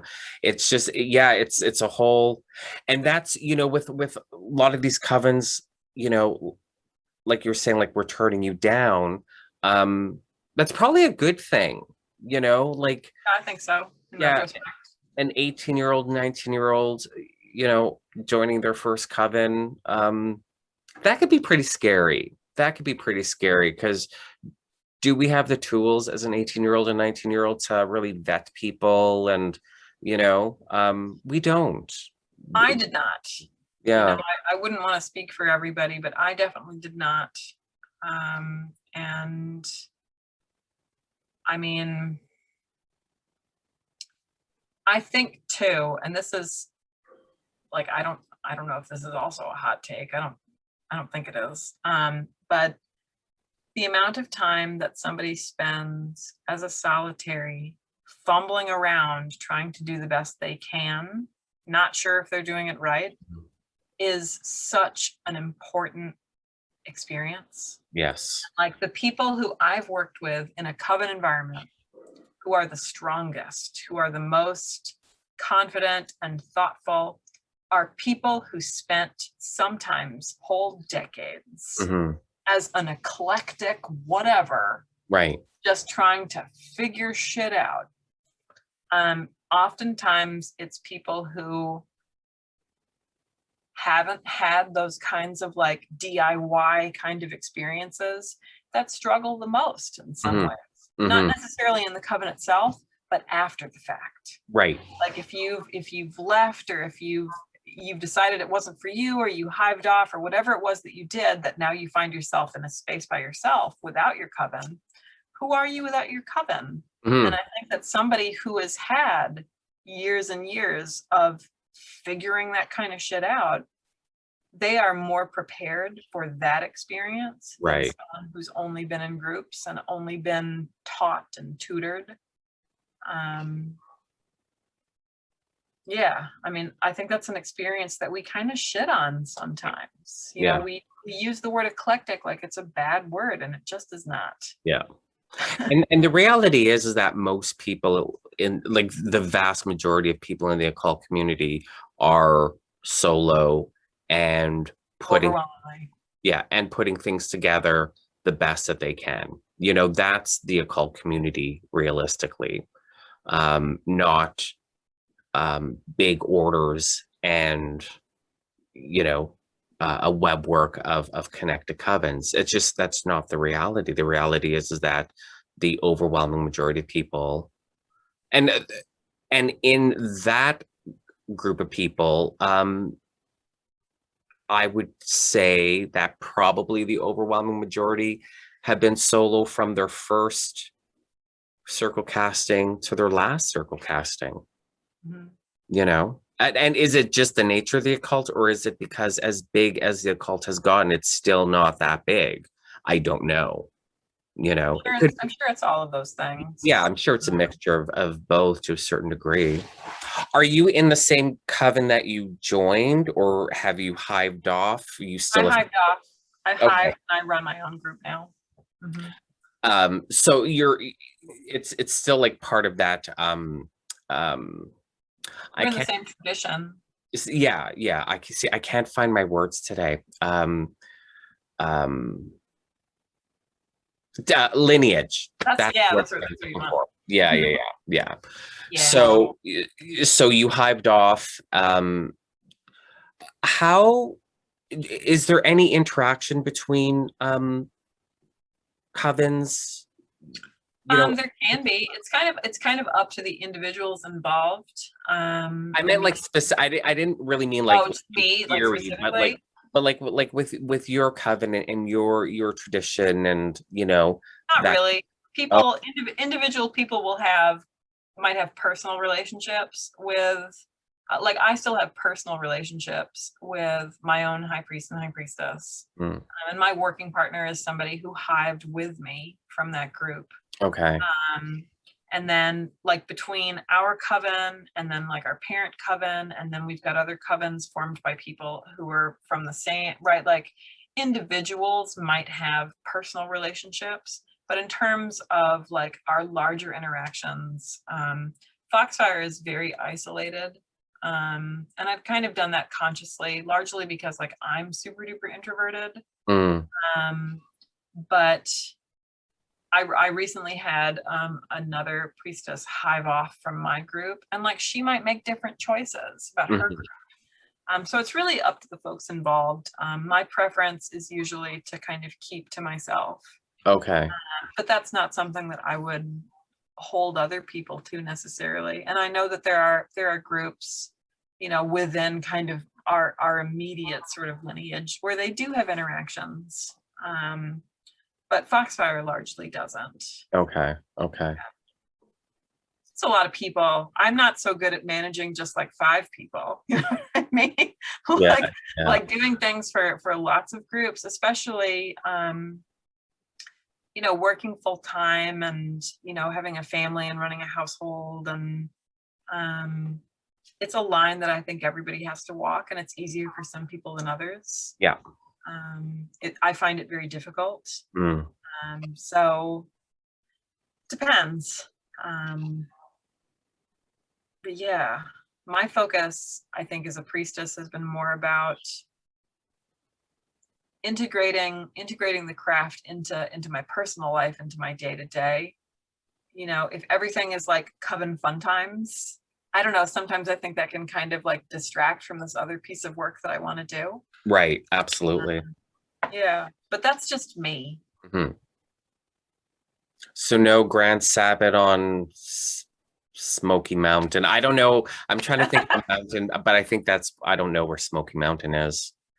Tennessee. I don't know. So no Grand Sabbaths on Smoky Mountain at Beltane. Getting that many people together in one spot. Oh, it's a nightmare. It's a nightmare. Right? Like even just I'm really pumped if I can get everybody like in my own coven, like together on the same Saturday night. Right. Like that by itself is an accomplishment. Getting like 2 or 3 groups. I mean, you know, praise Satan, like good luck. I was just gonna say Satan's disappointed in you. Absolutely. I find Satan to be forgiving. Yeah, he's pretty cool. You know, he's chill. What made you to decide that you were gonna write a book and be like, yeah, people need to read what I write? It was a couple things. First, it was being Wiccan on the internet, which is like its own hellscape. Right. And then it was starting my own coven. So something that's very frustrating about being Wiccan on the internet right now is that everybody thinks that they're an expert on Wicca, but actually nobody knows anything about it. Right. Yeah. Bewildering. Like everybody read Scott Cunningham when they were 14 or whatever, and they haven't done anything with it since then. So like you see people and they're just like, oh, well, Wicca is a great place to start. And the implication is that it's shallow. And it's like, no, you approached it when you were a child, didn't really do it, didn't get anything out of it, decided it was shallow. Does that mean Wicca is shallow, or were you a child, or are you shallow? Like nobody thinks in those terms. So just kind of perpetually being both bewildered and offended by like these, you know, self-determined experts on Wicca, like coming to conclusions that demonstrated that they obviously had never practiced Wicca. And then just the kinds of goofy things that people think or say. I can't put myself in that mindset where it's like, I don't know anything about subject X, but yet I have opinions on it, and I have opinions that need to be, you know, sent out into the world. I can't wrap my head around that. I don't understand that mentality, how that works. I try to pride myself on being able to grasp something about someone's position, about someone's outlook, trying to find something that I can grab onto so I could understand where they're coming from. But that mentality of, well, I don't know anything about this, but I have opinions, and and I'm going to state those opinions as absolute educated facts. I don't get it. And that's how almost everybody talks about Wicca. Yeah. And it is wild. It is wild, some of the things that people will say to me. So part of it, wanting to write a book, was like, clearly, like, either this information isn't out here, people aren't reading it, or like I'm tired of like answering the same moronic questions over and over again. Like that was kind of the initial impulse, right? Which isn't the kindest impulse, but that was kind of what was going on for me. And then as a group leader, I was finding Gardnerian covens and Alexandrian covens too, but like, you know, BTW broadly covens. We are recommending books that were written decades ago. They're outdated, they're poorly written, and not all of them, but most of them. And the way we actually practice and do things is not usually like actually reflected in these books that were written in the 60s and 70s or the 50s in some cases. And I could not in good conscience recommend some of these books to seekers. Like I'd get emails from people, and like, I just don't think that seekers need to have read some of these, you know, quote unquote classics anymore. Like, and I say that as somebody who loves books. Like I've got an academic background. Like I think everybody should read tra la la. But like the average seeker who comes in who just wants to practice Wicca, I don't think that they need to be a Gerald Gardner scholar. Right. I don't think they need, like, I don't think they need to necessarily like have totally digested these texts, which by the way, were pretty bad when they were written. And what I found was that the most current books on traditional initiatory Wicca were written whole decades ago. Like Ellen Cannon Reed, The Heart of Wicca was kind of like the most current one. And even that at the time of my writing was like 15 years ago.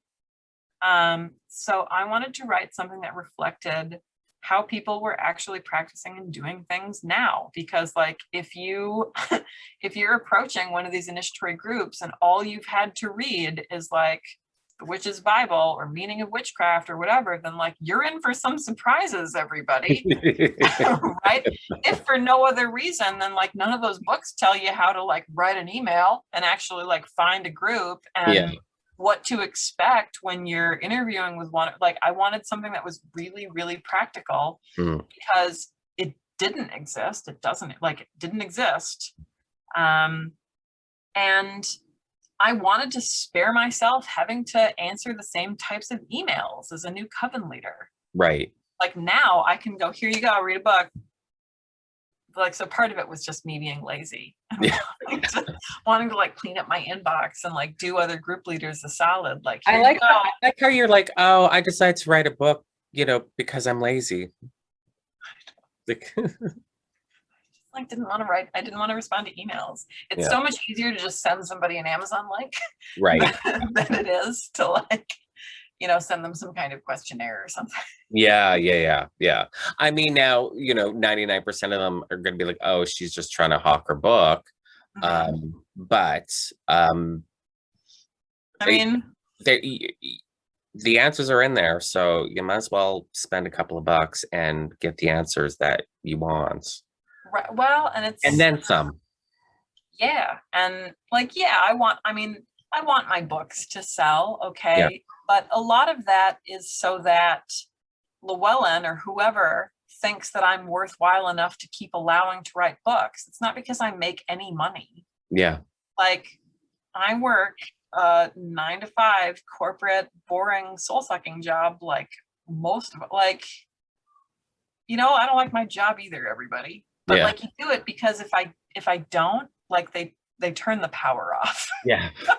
So the book, like, nobody makes money doing, like, it's very rare, especially in occult communities. We have this idea that like, oh, like witch writers are just out there to get rich off of the community. And like, I'm sorry, but even like the top selling books in our niche still pay a whole lot less than just like going out and getting a solid restaurant job. Yeah. So yeah, like, I really want everybody to just give me their monies and like read traditional Wicca. Like, come on, I want to spare myself some emails. Yeah, right. The 90s, though, I get the impression were different. I get the That's what I've heard.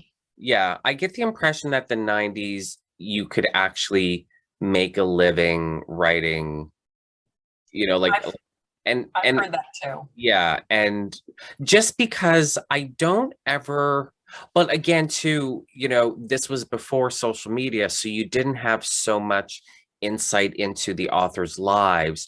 So you get the impression with a lot of these authors that they didn't have a day job, like they were just writing, or they were writing and they owned like an occult shop. But also just like with the amount of books too, and then looking back with more of a discerning eye, more of an adult eye, you kind of wonder, like, is the quality of the books such because it was just like pump them out, make that money, you know what I mean? Well, and I'm not an expert here, but my understanding, because I've talked to a lot of those 90s authors at that point, the ones who are still alive, and met the ones who I've talked to have told me that, yeah, you could make a living. And then like something happened in the industry where and I've been told that it was almost overnight. Like suddenly you can no longer do that. And like lots of things are different. Like, I mean, nowadays, like occult authors really don't have publicists. So like we have to do everything ourselves. Like the Silver Ravenwolves of the world had publicists. Right. So like they didn't have to be, they wouldn't have had to be on social media. Like promoting them. Like every month, everybody, I have a Patreon. Every month, everybody, like I have this book, pre-order this, pre-order that. And like people get sick of it. But like, if I don't do that, nobody's going to do it for me. Right. And my understanding too is that we also saw the death of the multi-book contract. Okay. So, and again, like I'm not an expert here, but that's just kind of my understanding just from talking to people. So like, somebody in the 90s could have been contracted to write multiple books for like a series or for whatever. That doesn't happen now. It's book to book. Right. And like whether or not you get to keep going depends on how well that first book does. Right. Okay. And that has nothing to do, by the way, with like how good the book is. Right. Yeah. Everything to do with how well it's marketed. Yeah. So I don't think people always appreciate that. So yeah, like this idea that pagan and occult authors are just like raking in the bucks. Like that's just false. Yeah. I don't think, I mean, if you're following your favorite occult authors on social media, and you are, because you can see, you know, they have decent follower numbers. I don't see how you can be following them on social media and think that they're all like rolling in money.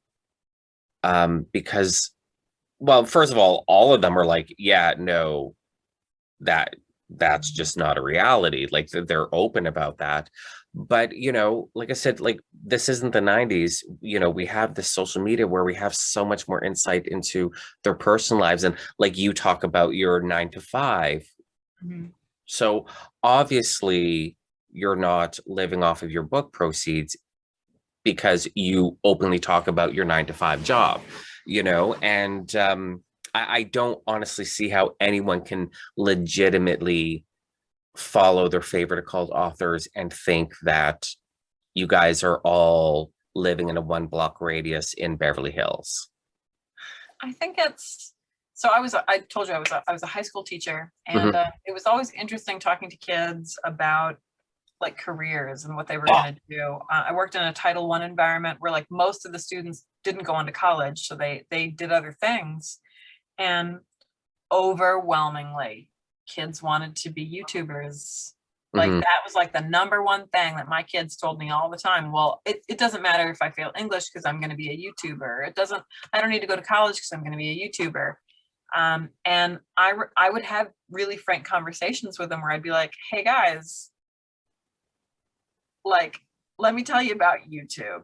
And like, this was something I could do that some of my teacher colleagues could not do. I never gave them my account or anything, but like, this is how YouTube works. This is how you get paid on YouTube. This is what you have to do, blah, blah, blah, blah. Like even these people who like, like unless you're Jenna Marbles or something, okay, who isn't even on YouTube anymore, like, you're not making your living this way. Or if you are, it is a very meager living. Because Yeah. that's the other thing. Like you see people out there who they are making their living as authors, but they're not making the sort of living that like my 17 and 18-year-old students thought that they were. Right. Like making a living means I pay my own rent and I can afford this shitty car. And like, as long as I don't have a medical emergency, which of course you will at some point, PS, Yeah. like I'll be fine. Like that's not what these kids are dreaming of. Yeah.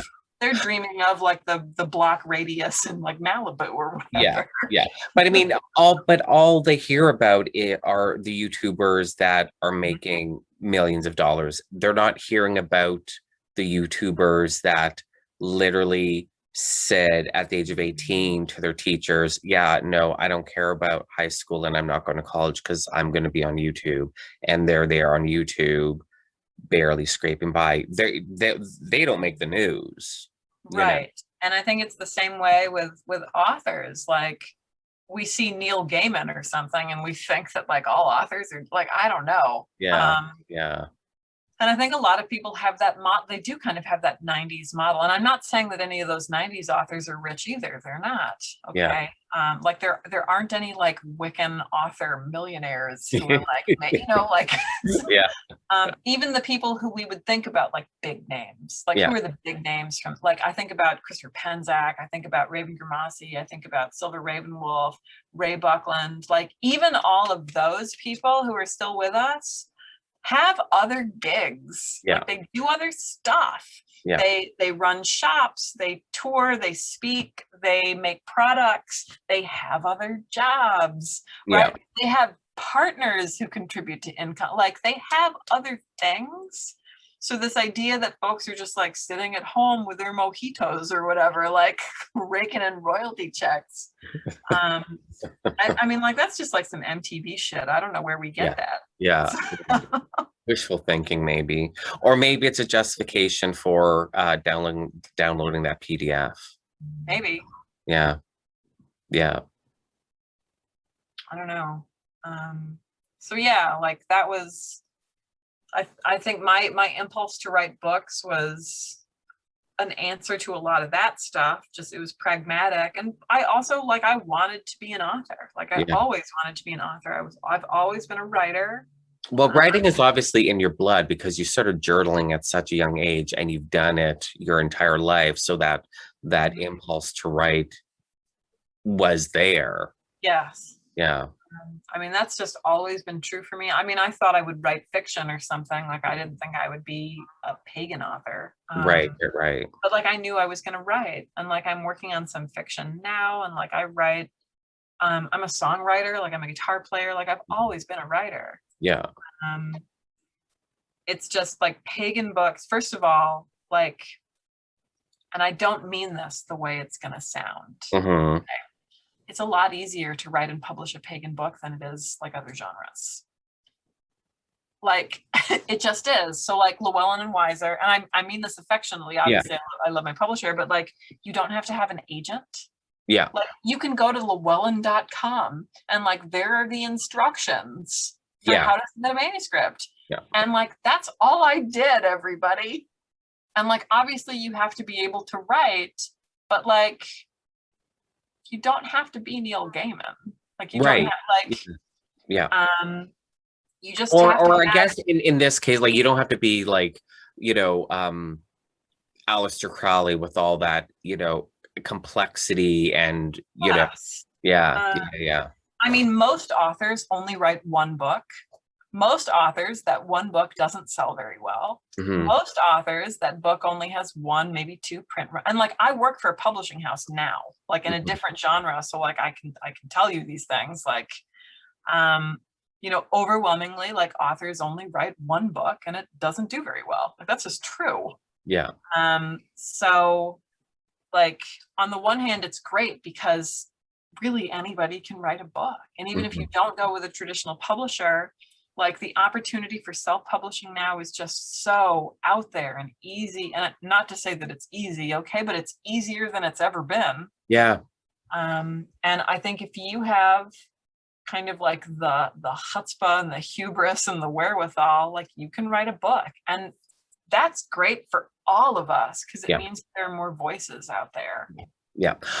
And I like the idea of self-publishing. Because especially like the content creators out there that are developing a following and they have their Patreon or their courses or whatever, if you have like 8,000 followers or something, and you want to hawk a self-published book, I think that's fantastic. I like well-written books, and I mean, if it's fiction, it needs to be well written. If it's nonfiction, I'll handle your shitty writing if you have something really good to tell me. Same. So whether you have a publisher that just wanted to pump out a book and not spend a lot of time, money, and effort on editing and polishing it up, or you self-published this shitty written book, if you have something really good to tell me, some really great information, I'll buy it. Like, I'll, like, if you want to write a book, and you want to do it like self-publishing for whatever reason, maybe you can't handle rejection. That doesn't minimize it in my eyes. No, well, and there's so many good things. I mean, like, even you get to retain your property. Yeah. Right. Like, I mean, I don't own the copyrights to my books. Llewellyn does. Yeah. The title that you wanted for your book, you get. The cover that you wanted for your book, you get, Yeah. So like, there's and great, it belongs to you. Yeah. Yeah. There are great reasons to, I mean, like, there's pros and cons to everything. Of course. I try to encourage people to just write, like, if you have ideas, and it doesn't have to be a book. Like, if you have ideas and you want a YouTube channel or whatever, I think it gets sticky if you think that, like, you're a failure if that isn't your source of income, or like, you can't live on it. Like, I must be a bad witch because, I don't have thousands of subscribers, and like, I don't know, like, that's where we get into kind of tricky territory, I think. Yeah. Well, like with this podcast, I mean, I put this off rather late. It was a little bit before the pandemic happened, where I'm like, I want to do a podcast. I just like talking to people and learning about people, and I think it would be fun. It would give me more of an incentive, like if scheduling episode releases, for me to like reach out. And better opportunity that the people that I want to have a conversation with that I don't know will actually be like, yeah, I'll have a conversation with you because they can promote themselves because it's a podcast. Like there's hundreds of people that I want on my podcast, but there's hundreds of people that I would literally DM on Twitter and be like, I think you're fascinating. How about we just chat for 2 hours? You know? That's the way to do it. Yeah. And so that's what this podcast is. This podcast was just me being like, well, I like Thorn. Cool. It gets boring listening to authors. I just want to talk. But yeah, and you know, so I was thinking about that. I'm like, you know, I want to talk to the authors. I want to talk to Thorn about her books, but who I really want to talk to is just the average everyday witch that uses those books. Because I hear enough about the inspiration behind the book. I want to hear about how people use the book. Oh yeah. You know, so yeah, so there's just so many people and my friends, you know, that are in the occult community, and I'm like, this needs to be on a podcast. Like I just want to have conversations with people and then just put it out into the world and hope people enjoy it. But to think that, oh, this is going to be my income. No, this isn't going to grow into Joe Rogan. You know what I mean? It's not. I fantasize about an event like that. Like I go to a lot of festivals, a lot of events. And again, like I don't say any of these things dismissively. I mean them not as like an author, but as an attendee, as somebody who grew up going to pagan festivals. It gets boring hearing from the same like dozen people. Yeah. Every single, like I've heard everybody's spiel. I've heard everybody's talks, and I'm not saying that they're not brilliant. Lots of people are brilliant, but like we only ever talk to authors at events. We only ever have authors, and I get it, but like I'm with you. I think it's much more interesting a lot of the time to talk to practitioners about kind of like whatever like punk rock thing they're cobbling together on their own in their bedroom. Like that to me is much more fascinating than like Thorn Mooney's latest book or whatever, right? Like, you know? Yeah. You know, that I didn't really think about that. It wasn't so obvious until the pandemic and all these events went online. And it's like, you know, that's great because obviously I can't go to every single pagan and occult event in a season, obviously. The paranormal community and their events. No, I can't do, you know, 200 events a year, obviously. But now I can because they're all online. And I was like, oh yeah, it's every occult or pagan, it was just the same authors, and with the paranormal ones it's the same people on the Travel Channel TV shows. And it's like, oh, this is actually really boring. And if you only go to one, if that's like your big hoedown, your vacation, then yeah, it's brilliant. But if you go to like one or two every month, they start being the same event. And like I've helped organize events. Like I know what kind of goes in. This is not me just like shitting on events. That's not what I'm trying to do. So I hope nobody's taking it that way.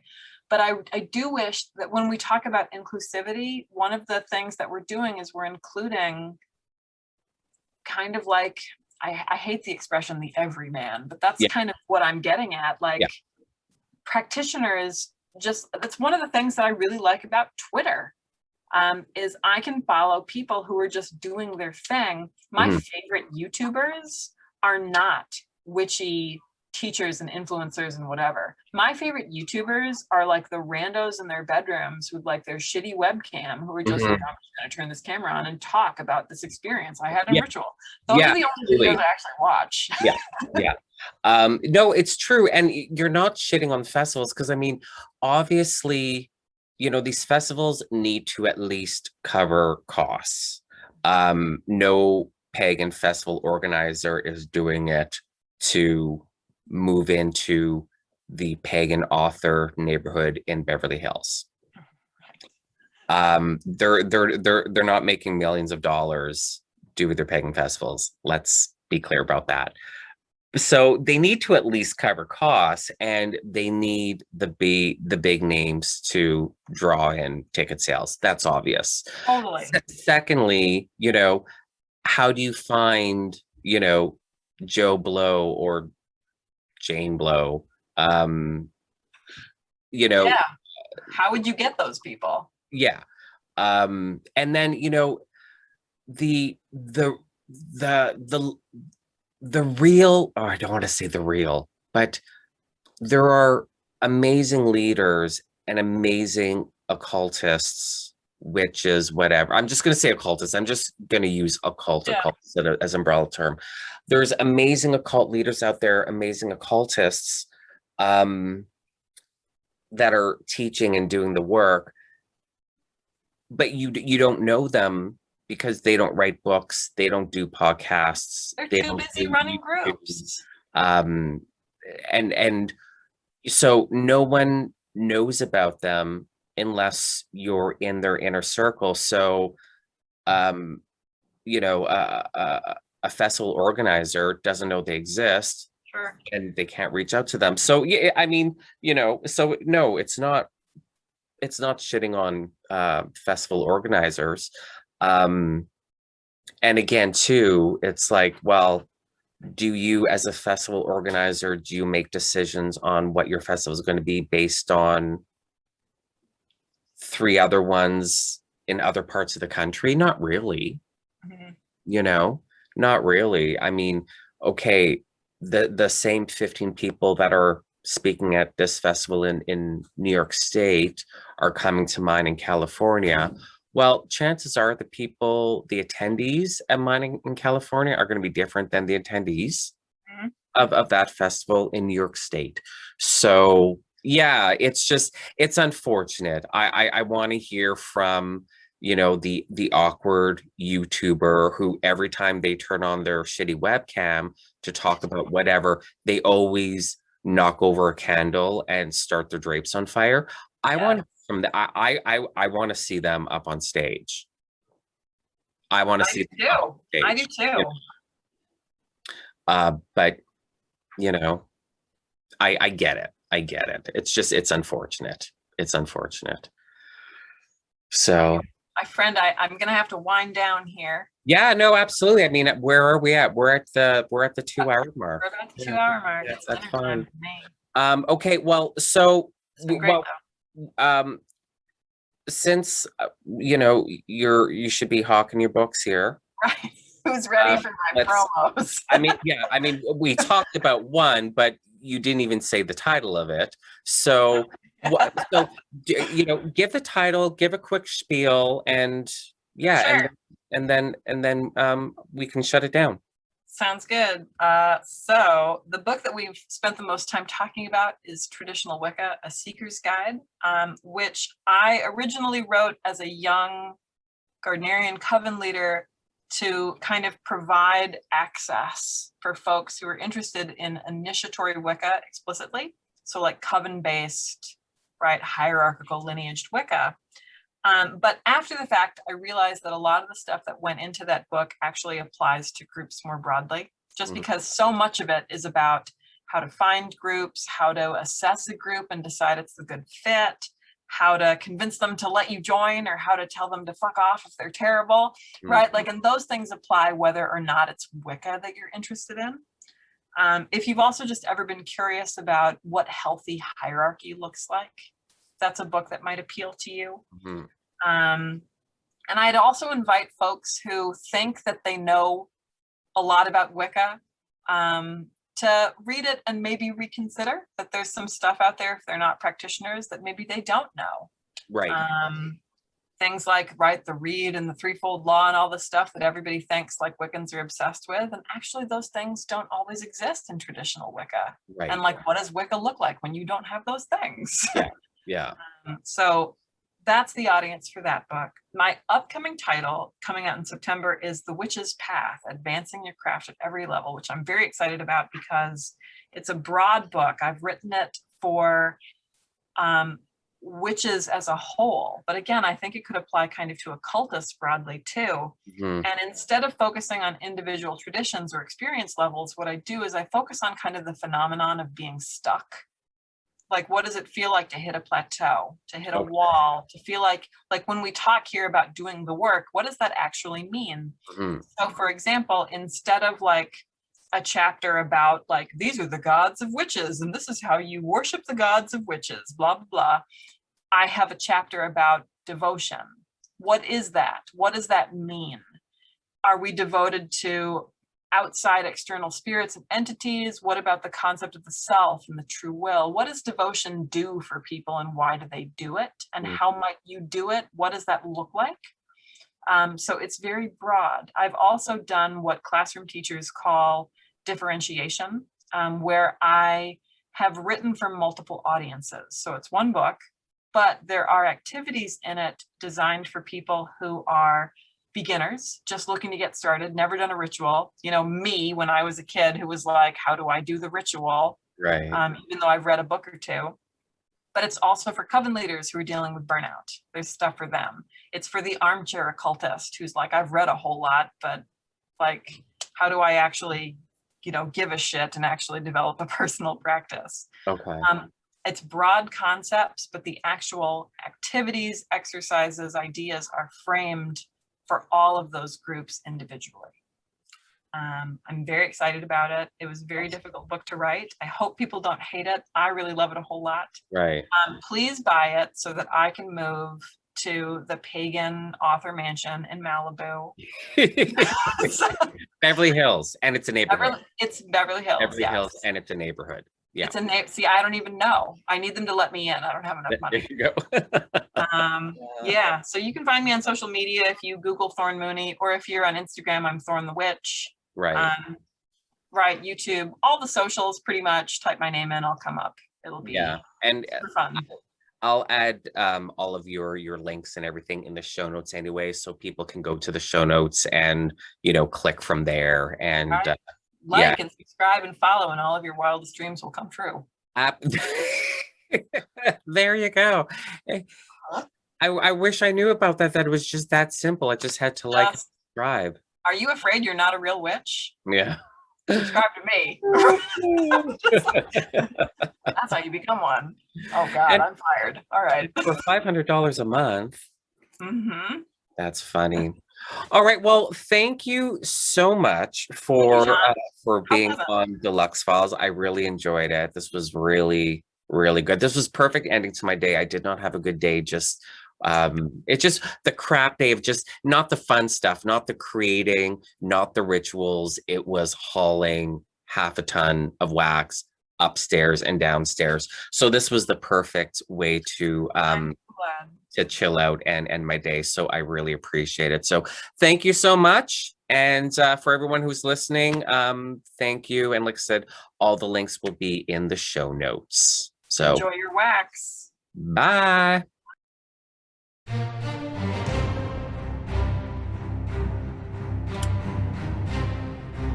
Thank you for listening to this episode of the Lux Files.